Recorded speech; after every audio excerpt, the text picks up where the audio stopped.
Diddy was running a sexual blackmail ring in the music industry on behalf of his mob handlers that is like the background of the music industry and has been for a long time. And so he's running this sexual blackmail ring by basically being in the middle of Hollywood. He's famous. He throws all these crazy parties, and those parties sort of have tiers where like lots of people get invited, and then the after party is sort of like, if you know, you know, and you can stay.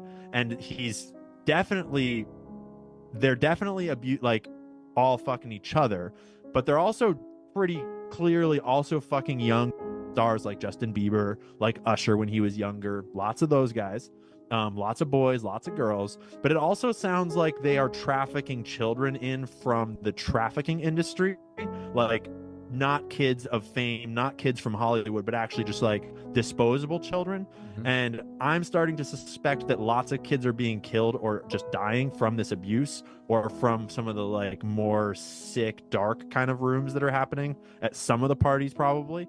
Because that's kind of coming out of the whistleblower space, and people are still afraid to talk about that more like, you know, the unalive kind of stuff. He's definitely, there's drugs everywhere in every direction. Everyone's doing all kinds of drugs willingly and unwillingly, and we know that from lots of lawsuits. Yeah.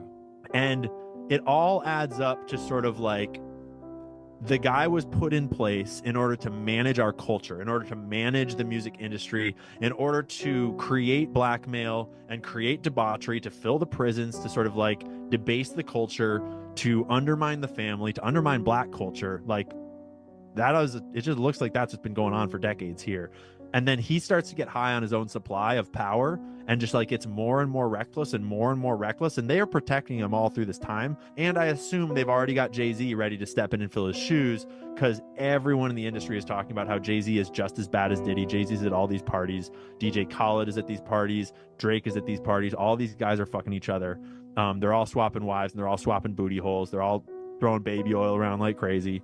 Baby oil. Basically every male rapper that runs in those circles, it sounds like, and I mean, obviously it's not all of them, but at this point it seems like it's more of them than not, because that kind of seems like how you have gotten a record deal over the last 30 years is like have some sort of blackmail on you, be willing to do some sort of stuff, you know, do some favors for some people. The whole industry feels pretty damn corrupt at this point.